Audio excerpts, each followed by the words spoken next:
asoma, ya sus rayos iluminan el histórico convento. Tras los muros, sordos vivos, hoy se dejan de corceles y de aceros. Son las huestes que prepara San Martín para luchar en San Lorenzo. Y el clarín estridente sonó, y a la voz del jefe a la carga ordenó.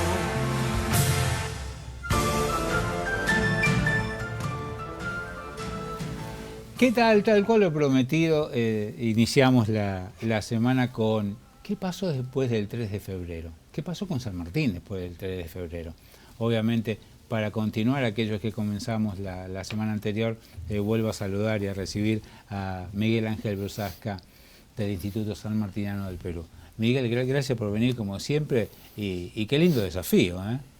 Reitero el agradecimiento que hicimos hace unos días, es un placer versar sobre estos temas que veo que lo apasionan a usted también. Lo hemos contagiado, me encanta desde siempre. ¿Usted dice? Sí. No dudo de eso, pero quiero decir, ¿cuál será el mensaje que va quedando residual en el buen sentido de la palabra para la teleaudiencia, ¿no? Mira, yo creo que ha ido creciendo la cosa. Hay un interés, sí. Pero sinceramente, por ahí sí tengo que decir algo. Me parece que en las cosas que el Ministerio de Educación de la provincia tiene que incorporar con más tiempo, con más lugar, con más dedicación, es justamente al 3 de febrero. No es una casualidad, no es un día más. Pero esas son sensaciones. Y yo creo que lo que hacemos nosotros, lo que hacen otros programas, lo que hacen los diarios, las radios, las revistas de la región, van sumando a una forma de pensar. Así es. No soy tonto. Yo ya sé que hay miles de preocupaciones mucho más importantes. No me cabe la menor duda y las vivo, las siento y las padezco y deseo que cambien como todos.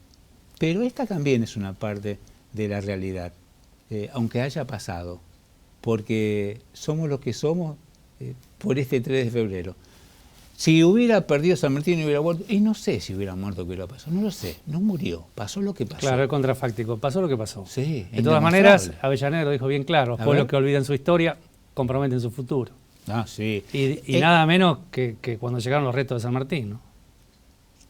Escúchame, Miguel, ¿te gusta la versión que elegimos con los chicos para empezar y cerrar el programa? ¿O te suena media extraña, cantada por Lerner, así en un tono...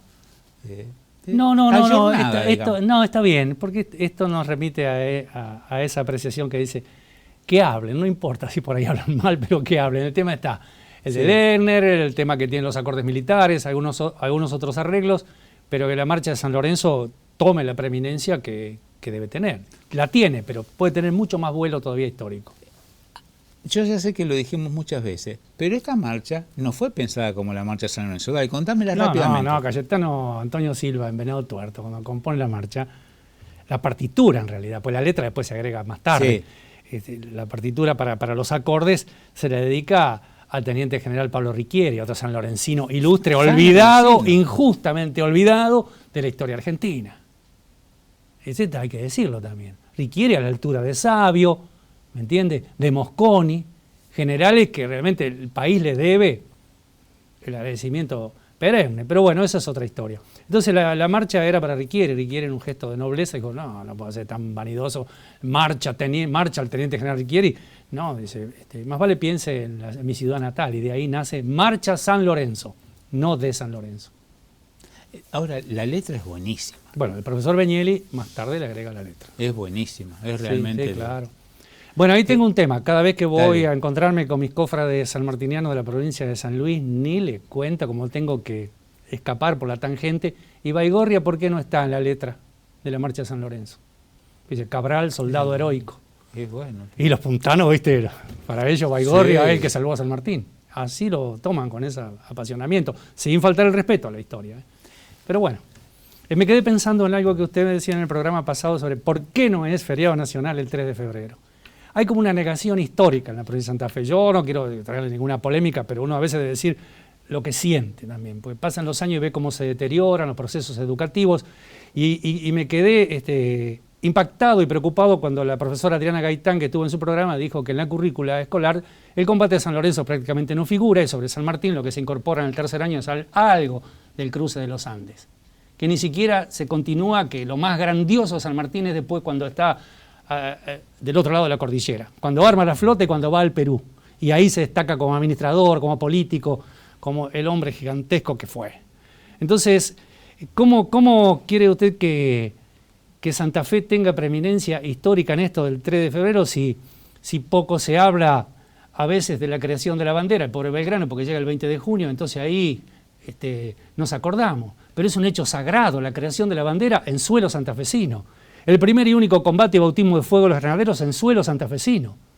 El heroico combate de Punta Quebracho en suelo santafesino. En suelo santafesino se jura la Constitución Nacional. Por decir más cerca en el tiempo, y después, contemporáneamente, ¿sí?, el grito de Alcorta, y muchísimas otras reivindicaciones, que Santa Fe tiene preeminencia. Una provincia que no...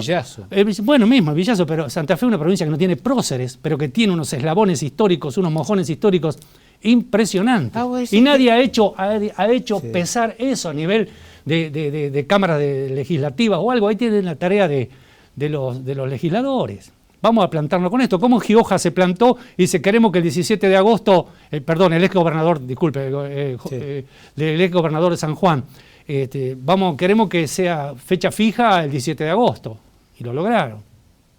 Entonces nadie ha dicho el 3 de febrero, vamos con todo, pero el 3 de febrero, único combate, inicio de la campaña sanmartiniana. Por eso atrevidamente, aunque se enojen algunos historiadores, siempre digo que en San Lorenzo nació la patria, porque ahí nació la campaña sanmartiniana.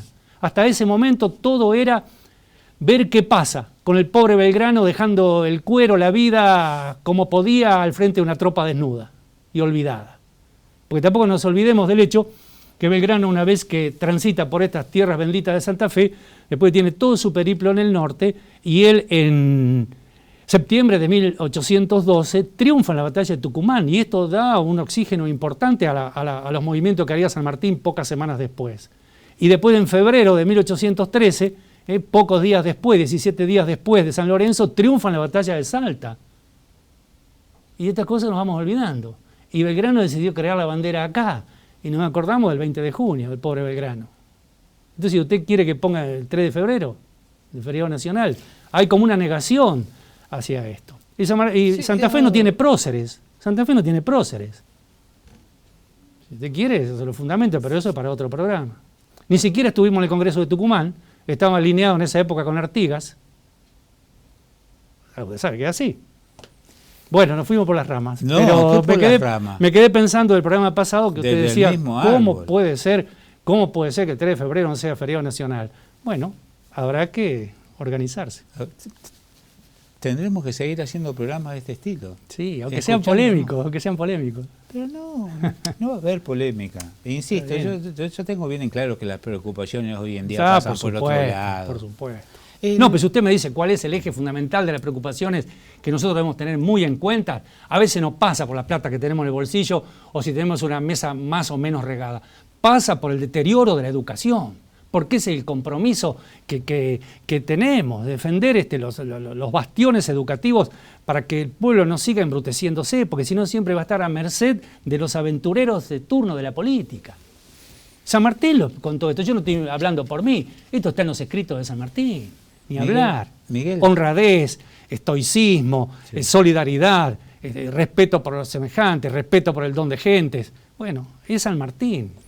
Miguel, disculpa que hacía esta vehemencia, así pues, imagínese. No, por favor, para eso lo hemos invitado acá todos los chicos. Vos sabés que todos los chicos tienen un gran aprecio. Algunas cosas que digo, habrá una fila de historiadores acordándose de mi madre, pero bueno, es otra historia. Bueno. Es otra cosa. Escúchame, Miguel. Dígame. El pino es una alegoría, es un recurso.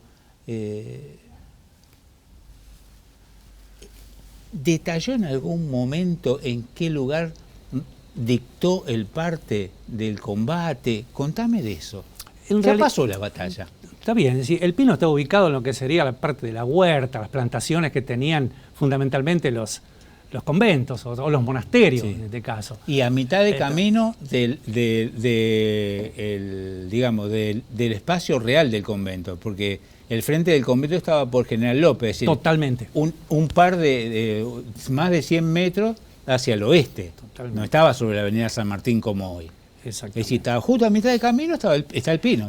Si usted ve algunas fotos antiguas, no digo de esa época, la fotografía Sí. todavía no existía, algunas fotos antiguas de esa zona, usted ve que se destaca el edificio del complejo, del convento, con la torre de la iglesia, y una plantación, una arboleda baja. Es probable que haya sido zona de quinta, algunos árboles frutales, y que el pino fuera el árbol más profuso de ese lugar y que ameritaba que allí se tomara un respiro a la sombra del árbol para escribir el parte del combate. ¿Quién lo escribió? Necochea, se lo dicta San Martín. Y entonces por eso el pino también cobra relevancia, ¿no? Porque ahí aparece un toque hasta romántico. Hasta romántico, claro, sí. Claro, muy interesante. Bueno, Yo a veces me imagino cómo sería esa escena, ¿no? Que habrá puesto como un improvisado taburete, porque no vamos a estar hablando que van a llevar una mesa, la silla, ahí como pudieron, como pudieron escribir el parte, que es maravilloso, donde San Martín ahí tiene en cuenta cuestiones propias del combate, pero también él cita allí algunos voluntarios que la historia ha olvidado, una gente que se sumó ahí mismo, algunos milicianos de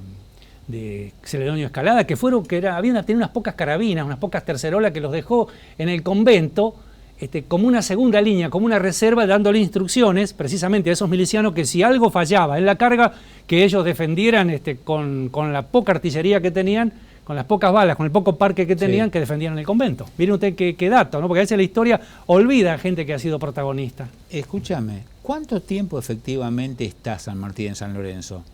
El día, no tengo la fecha, el día 5 o 6 ya organiza el 6 de febrero, sí, o el 5 de la noche o el 6 sí, de febrero de la mañana se empieza el retorno a Buenos Aires.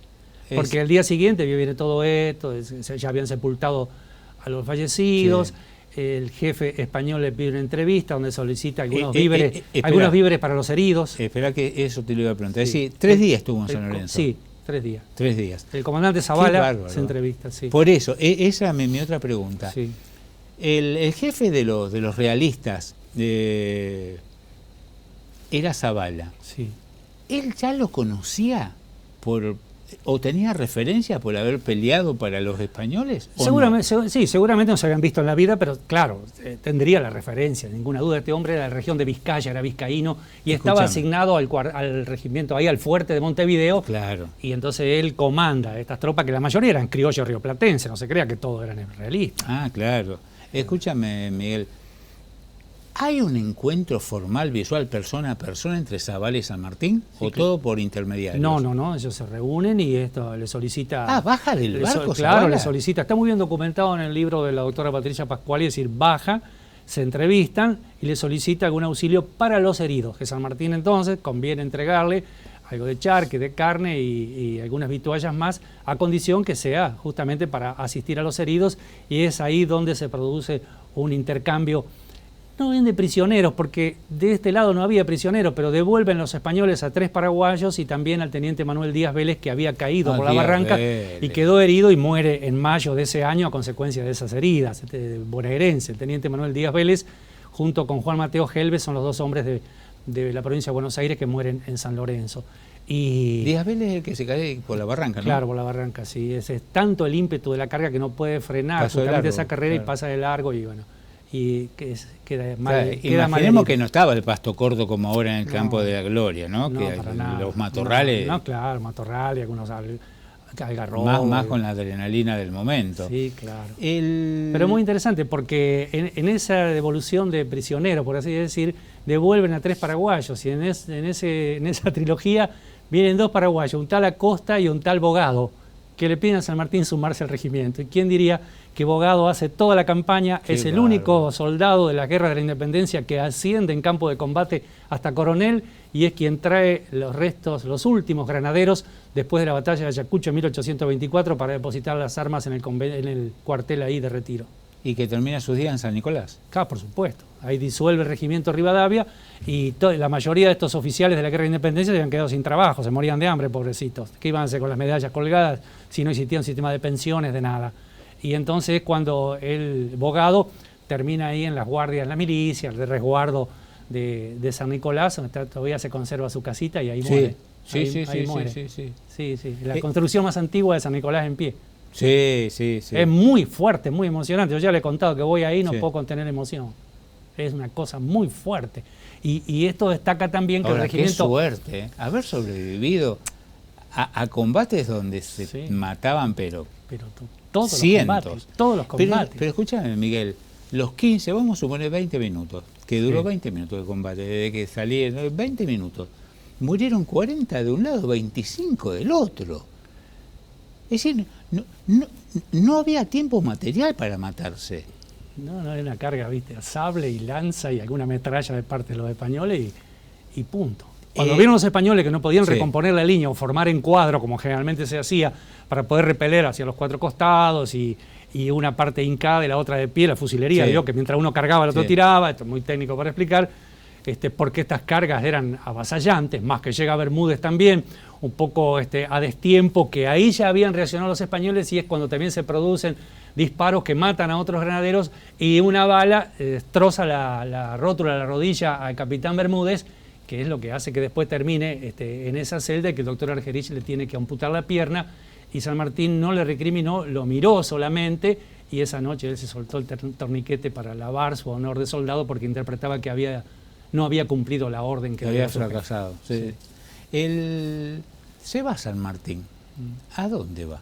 Vuelve a Buenos Aires, algunas funciones así como de resguardo, porque siempre estaba circulando... Pero vuelve como un ganador, se sabía ya, decir, la gente del poder capitalino sabía... No, claro. Mira, este viene de ganar, ¿o no? Nada, peleó 10 minutos, fue un partido de práctica, le ganó a nadie...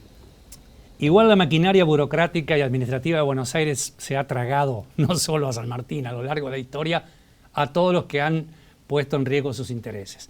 Ante la posibilidad de la preeminencia de la figura de San Martín, que podría llegar a ser consultado ya en los aspectos políticos, pues siempre en esto jugó la política, como antemural de todo esto aparece en escena Carlos María de Alvear, que sí tenía notables ambiciones de poder. Y entonces Alvear, en ese tiempo que San Martín andaba en estos escarceos de controlar la costa y pelear en San Lorenzo y volver y tratar de reacomodarse, se había adueñado un poco del comando de la logia secreta y había puesto hombres claves en todos los lugares del caso. San Martín comenzaba a hacer una espina debajo de la uña y vino justo esto que por aquellos tiempos Belgrano se arriesga en el Alto Perú, es destrozado en Vilcapugio y Ayohuma y entonces hay que mandar algunos auxilios para rescatar lo poco que queda de ese ejército y tratar de reorganizarlo. Esa era la otra pregunta. Y Miguel. entonces, la decisión de hacer el reemplazo de San Martín, reemplazar a Belgrano, fue un poco sacárselo de encima. Totalmente. Es más, hasta las afueras de Buenos Aires lo acompaña... Pará, la pregunta de fondo es esta, Miguel, ¿para qué vamos a andar con vuelta? Sí. ¿Realmente le importaba mucho Salta, el Alto Perú, a los capitalinos, a los porteños? Ellos cuidaban su aduana, que era la caja. Lo importante siempre la pelea fue por la aduana. ¿Cuál era el mayor rédito? Pero la de capital. La capital del puerto. Por eso Ciudad Puerto, Buenos Aires, había lo de porteño, por la aduana. La pelea era por la aduana. Porque era la única, el ingreso fuerte que había para sostener lo que empezaba a ser ya una burocracia política. Entonces, San Martín, como tiene todos estos criterios medio de estoico, de vivir con lo opuesto, y esto empezaba a molestar también para la ascendente carrera de Alvear. Y es cuando dicen, vamos a mandarlo a reemplazar a Belgrano, a auxiliar a Belgrano. Es una misión de auxilio al general Belgrano. No está documentado, pero algunos escritores dicen que el mismo Alvear lo acompaña hasta el límite de lo que sería la zona urbana de Buenos Aires de entonces. Sí. Y dice, ahí va el hombre, ya se embromó. Vale, dicen otros términos, ¿no? Sí. Y se va a San Martín. Y no sabía Alvear, pues esas paradojas de la vida, que estaba abriendo la puerta grande para que ese hombre, al que él un poco se lo sacaba de encima, iba a ser el libertador de media América del Sur.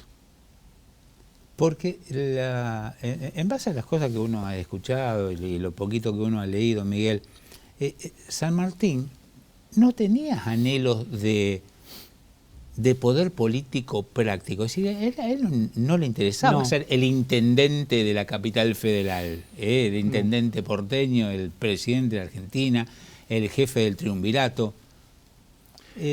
Pasaba por otro lado la misión, incluso creo que las cosas que terminan siendo el encuentro con Bolívar lo dejan bien en claro. Totalmente. Mi misión es esta, yo vine para esto, hasta Pero acá llegué. Es impresionante lo que él escribe ante la circunstancia de tener que asumir como protector del Perú. Dale. Es decir, la repulsa que él siente por hacerse cargo de las cuestiones administrativas y políticas, pero ante la posibilidad de una anarquía, como ya está aconteciendo en el Río de la Plata, voy a asumir esta responsabilidad. Si vos me decís que... Estamos hablando de 1821, cuando esto acá ya ni le cuento. Escúchame, Miguel, si vos me decís que lo mandan, es un poco, ¿no? O Bueno, de paso, para sacárselo de encima, Está bien. a reemplazar No, bueno, pero a Belgrano. usted dio en el clavo cuando dijo, San Lorenzo ya le da pergaminos. Es decir, aquí tenemos un oficial que sí puede ir y reacomodar el ejército del norte tan necesario para que siga de tapón allí en la frontera del noroeste ante el avance realista que bajaba del Perú, cruzaba lo que hoy es Bolivia, y era una amenaza permanente para Salta, Tucumán, aunque Córdoba también. De allí que la orden era que Belgrano se atalonara en Córdoba y que él desobedece y presenta batalla en Tucumán. Entonces San Martín era el hombre adecuado, el hombre que podía reorganizarlo, había demostrado al armar en pocos meses un regimiento de primera, de élite. A lo largo de toda su vida, hasta el final en Boulogne-sur-Mer, ¿él trae a la realidad desde su memoria a San Lorenzo como un lugar importante en su vida? ¿O no? Fue una de las tantas batallas que me tocó y bueno, esta es la vida de soldado. Pero fantástico lo que usted me plantea, porque acá ya la memoria ya busqué lo que puede ser una posible respuesta, no en su ostracismo, pero hay un dato que pocos conocen. Cuando San Martín cruza por última vez la cordillera, fines de enero de 1823, y se encuentra con su antiguo cadete Olazábal en lo que hoy es el Valle del Tunuyán, en el Manzano histórico, Sí, que están compartiendo un café allí a la noche, le dice, bueno, hoy es un día especial. Dice, hace unos años, en una fecha como hoy, le dimos duro a los godos. Pero bueno, bajemos de estas eminencias antes que nos critiquen. Él recuerda el combate de San Lorenzo, se estaban tomando un café un 3 de febrero de 1823 en la cordillera de los Andes, la última vez que la cruzó, antes de venir a su chacra de Mendoza. Aprovecho para decirle a todos que si pueden, si no han ido, ¿no? Y si pueden conocer el Manzano histórico, Tunuyán, subiendo para la cordillera, que lo haga, porque es un lugar hermosísimo, más allá de un lugar histórico de suma importancia. Y uno de los cruces del ejército libertador hacia Chile, ¿no? Sí, poco sí. conocido, pero real. Así es. Además de fácil tránsito. Pasa que quedaba tan lejos, Sí. Hoy queda lejos, imagínate en aquella época, ¿no? Pero como una síntesis, Sí. decía, el después del combate de San Lorenzo, como él recuerda también en sus escritos, que no hay que desproteger a la viuda del capitán Bermúdez, a la familia del soldado Juan Bautista Cabral, que perdió la vida en San Lorenzo, él Sí. lo especifica, y sobre todo el agradecimiento a los frailes, y él intercede poco después para que sean las primeras cartas de ciudadanía rioplatenses que se otorgan a los frailes del convento de San Carlos de Borromeo, que eran españoles. Él recordó siempre al padre García, cuyas cenizas están ahí a la entrada del cementerio, en una urna. Sí, sí. Sí, todo un tema. El después de San Lorenzo. Sí. El después, se nos pasó el segundo programa, Miguel. Escúchame, en un minuto decime el después de San Lorenzo según tu análisis. ¿Sirvió para que no lo maten? Bueno, tranquilamente lo podrían haber yo voy a matado. decir algo que no va a caer simpático. Para mí el combate de San Lorenzo, para cuando voy a disertar o cuando tengo que presentarme o sacar chapa, es una carta impresionante. Porque el bautismo de fuego de los granaderos, el único combate en suelo argentino y el inicio de la campaña libertadora tuvo lugar en la provincia de Santa Fe. Entonces yo saco chapa de santafesino con orgullo, apoyándome en la historia sanmartiniana que comenzó en San Lorenzo. Los sanmartinianos, todos los que han escrito, desde los que escribieron de una manera hasta llamarlo el santo de la espada, de los que escribieron en forma crítica como Hamilton, de todos, de la señora Pascualis, de todos, ¿ponen a San Lorenzo en este lugar que vos acabas de decirlo? No. En el contexto de la obra, es decir, tenemos acá un libro de tantas páginas, San Lorenzo tiene media página, a lo sumo una página, Mitre es muy escueto, La doctora Pascuali sí se explaya un tanto más, pero en los considerandos, ella trabajó mucho, es decir, la previa, como dice usted, Sí. por qué se dio esta circunstancia, San Lorenzo, qué significa y las consecuencias, ¿no? Esto de darle ya galones preeminentes a San Martín para que digan, bueno, este es un oficial de fuste, vamos a confiarle otra misión. Y la misión es ir a reemplazar a Belgrano, ¿no? Que no es poca cosa. ¿Y cómo apreció San Martín a Belgrano? Y eso que tuvieron reunido poco, muy poco, ¿no? Muy Sí, sí, bueno, pero se escribieron mucho Sí, también. sí, claro. 34 años tenía San Martín cuando estuvo en San Lorenzo. Miguel, Sí, gracias por haber venido. Qué gustazo recibirte, ¿eh? bueno, ha sido una charla de café más que un programa de televisión, ¿no? Bueno, pero muchas Me veces gusta en que usted café me va por- llevando por distintos tópicos y la verdad que lo disfruto mucho. Y siempre hay tanto para hablar sobre San Martín. Y sí. vos no sabés lo lindo que es estar de este lado, Bueno, escuchándote. Hasta pronto. Gracias, Miguel. Muy amable. Seguimos en contacto, línea abierta, ¿eh? Si usted lo dice. Vaya programa que hemos tenido, nos tenemos que ir. Y sí, con Miguel cuando empezamos este programa ya lo sabíamos. Y ese momento ha llegado. Nos vamos, pero volveremos. Eso sí, tan solo, única y exclusivamente, si Dios así lo quiere y usted. Así que pues bien, será hasta entonces. Habrá un soldado heroico cubriéndose de gloria, cual precio a la victoria, su vida rinde haciéndose inmortal, y allí, salvo su arrojo, la libertad naciente de